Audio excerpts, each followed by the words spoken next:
Welcome to Viral Recap. Today we are going to explain another amazing movie. Please subscribe and hit the bell icon for more movies. Sohee and Man-gil seem like the perfect young married couple. Man-gil tries to show his best side by asking a smart voice assistant for help in making soup for breakfast, creating an increasingly romantic atmosphere. Sohee is impressed not only by her husband's efforts but also by his success in making a wonderful breakfast. He asks the intelligent assistant to create a romantic atmosphere by closing the curtains and playing appropriate music, then invites Sohee to the bedroom. Sohee goes to a restaurant for her reunion. The quiet and monotonous evening is interrupted by the unexpected arrival of Yang's son. Before she joins the classmates, they secretly gossip about her. It turns out Yang's son is a failed actress who only gets small roles in TV dramas. She is afraid to admit her failure and lies to her old friends, calling herself a talent in the modern show business. Yang's son claims she is in a relationship with a successful photographer who travels the world. They notice one of the classmates is missing, but some heard that Sarah executed her husband for cheating, then ate him in a fit of rage and despair. Returning home late at night, a tipsy Sohee notices someone calling her husband and tries to wake him up, but Man-gil is deeply asleep. Deciding it's easier not to disturb him, the unknown caller keeps ringing and then sends a message, increasing Sohee's curiosity and distrust. Realizing her husband won't wake up, she decides to secretly check his phone and read the incoming message. Seeing a personal message from a mistress, Sohee loses trust in her husband. The next morning, she suggests having dinner together, knowing he plans to meet his mistress in the evening, citing his heavy workload. Wanting to uncover the truth, she searches the internet for similar cases and finds the contact of a man named Jang. During her lunch break, Sohee rushes to a private detective, navigating through slums to possibly hire him for a job. The detective is surprisingly persistent, as people never come to him without reason, and he proves his point by showing her a case on her example. A few days later, Sohee returns to the detective's office to hear the initial results of his surveillance of her husband. According to detailed information from Mr. Jang, Man-gil left the house at 5:30 a.m. and went to a golf course. Then he went to a lounge, where he drank 41 bottles of water. Later, Man-gil went to an exclusive nightclub. Remembering such a mark on her husband's hand a few nights ago, Sohee realizes the detective's story is true. Jang couldn't get inside the club, but soon Man-gil left and went to a nearby hotel with a young beautiful woman, where he spent several hours. After that, he trained in the gym for 2 hours, demonstrating phenomenal strength and endurance. He met with another woman, cheating on his wife in a car near the waterfront, ignoring a no parking sign at 6:20 p.m. in front of tourists. Despite the earlier horrors, the next revelation shocked the detective even more. After another affair, Man-gil went to a gas station, where he drank 50 liters of gasoline. At night, he continued his escapades, cheating on his wife with 2 more women. Even with such a busy schedule, he found a moment to give his number to a waitress, hoping she would be one of his girlfriends. Sohee is shocked by how much data the detective gathered in just a few days. But that isn't the worst part. Man-gil was married 3 times before. Man-gil meets with friends and reminds them of the important mission to collect DNA samples, but not everyone is equally successful at this task. Man-gil supports the main failure and gives him some tips to seduce as many girls as possible. At night, Sohee dreams of stabbing her husband with a kitchen knife but is too afraid to commit the crime. Seeking advice from a more experienced friend, she goes to the market, where she meets Sarah, denying the rumors of execution and cannibalism. At the next meeting with the detective, Sohee learns that Man-gil is not human but an alien on a specific mission on Earth. They are called Eternals due to their strong health and endurance. Responding skeptically to this claim,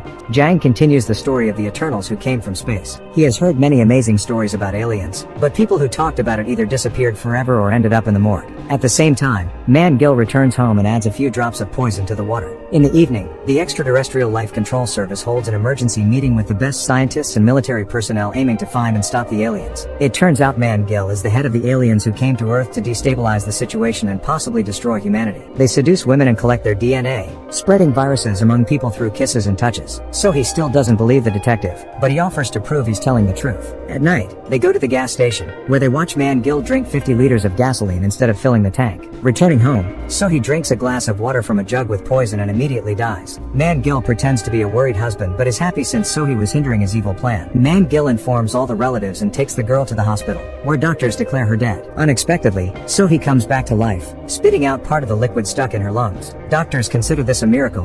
Man-gil is disappointed by this turn of events but tries not to show it openly. Sohee returns to him with Sarah to enlist Mr. Jang's support. The old man, part of the Eternals, is shocked that the poison didn't work on the girl and offers to give her an injection that can stop her heart, solving the problem once and for all. Agents continue to watch Man-gil but act too primitively. She decides to teach the traitor a lesson and arms herself with a rifle. Jang informs Sohee that there are 2 ways to execute the Eternals, using electric current or an injection with a substance he secretly developed. They decide to start with the first option. Jang sets up an electric trap in the bathroom, which can be activated by pressing a button on a lighter. According to the plan, Sohee should suggest her husband take a bath, after which Jang will activate the device and literally fry Man-gil to a crisp. Then, Sohee should stage an accident by tossing a hairdryer into the bath and calling an ambulance and the police. arrives, Jang proposes a rehearsal of the crime to ensure it's perfect. It turns out Jang is her boyfriend, and she suspects him of cheating. Noticing the bathroom door is locked, Yang's son kicks it open but is met by Sarah sitting on the toilet. Trying to calm down, Yang's son decides to smoke but accidentally grabs the wrong lighter and activates the electric trap.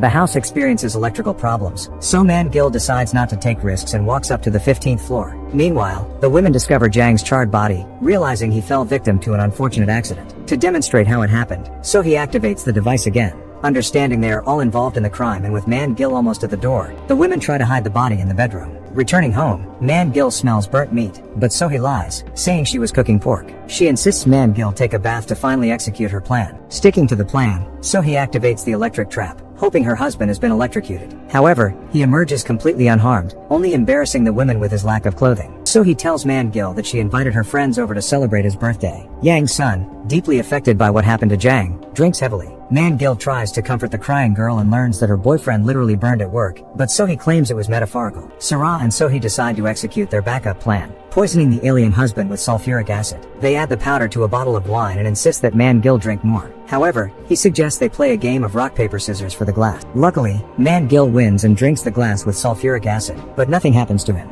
He pours another glass and suggests they play again. This time Yang's son wins. Meanwhile, Jang unexpectedly regains consciousness. A phone rings in the next room. Realizing it's not one of their phones, Man-gil decides to check the drying cabinet, finding an unknown man inside. He is puzzled, while the women lie that he's a burglar they subdued. As soon as Jang regains consciousness, Man-gil knocks him out with a golf club. So he accuses her husband of the crime and demands he bury the detective if he doesn't want to go to jail. Trying to dispose of the body, the group leaves the apartment and encounters Man-gil's friends. Heading to the outskirts of the city, Man-gil digs a huge hole for Jang and hides the body, covering up the evidence. As he tries to climb out, so he hits him on the head with a shovel and tries to bury him alive. The women think they've succeeded, but Man-gil rises from the ground like an undead. Terrified of physical retribution, the friends flee to the car and try to escape the pursuing man. He runs incredibly fast and ends up on the roof of the minivan, seeking revenge on his wife and her friends. Fortunately, the women drive onto the main road and make a sudden stop, causing Man-gil to fall off a cliff from a great height, believing he couldn't have survived, but are stopped by the police on the way.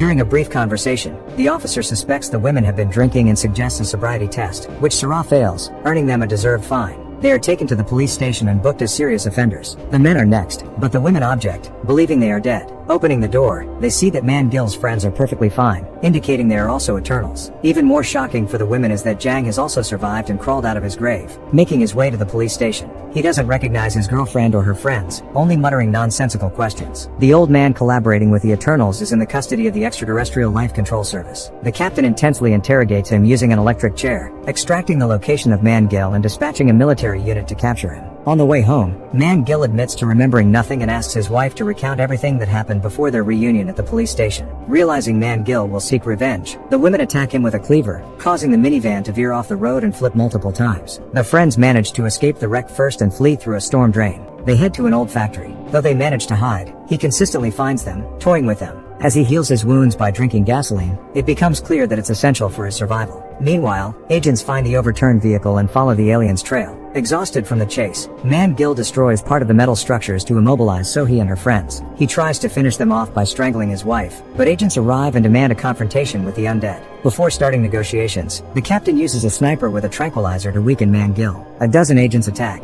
attempting to subdue him, but they fail as he remains incredibly strong, able to resist an entire army. The captain of the Extraterrestrial Life Control Service, himself an Eternal, immobilizes Man-gil with a log and orders the agents to capture his accomplices. As Man-gil begins to lose his human form, revealing his alien undead nature, he delivers devastating blows to the agents and fights the captain, easily defeating the traitor. The women attempt to flee but encounter Jang, who has regained his memory of everything that transpired. The detective offers Sohee his secret vaccine, believing it to be their only hope. Seizing the right moment, Sohee attacks her husband and injects him with the serum. Man-gil strikes his wife, determined to finally end her life, but the injection begins to take effect. Jang's serum proves effective, causing Man-gil to lose his strength and ultimately his life. A year later, Sohee, Sarah, and Yang's son enjoy a peaceful picnic by the river. Their lives appear idyllic without men. However, Jang appears, having returned to be with Yang's son as her husband. Only at the end is it revealed that Sohee's survival after ingesting the poison was not a fluke. She, too, is one of the Eternals and has a penchant for drinking gasoline. Please subscribe and hit the bell icon for more movies.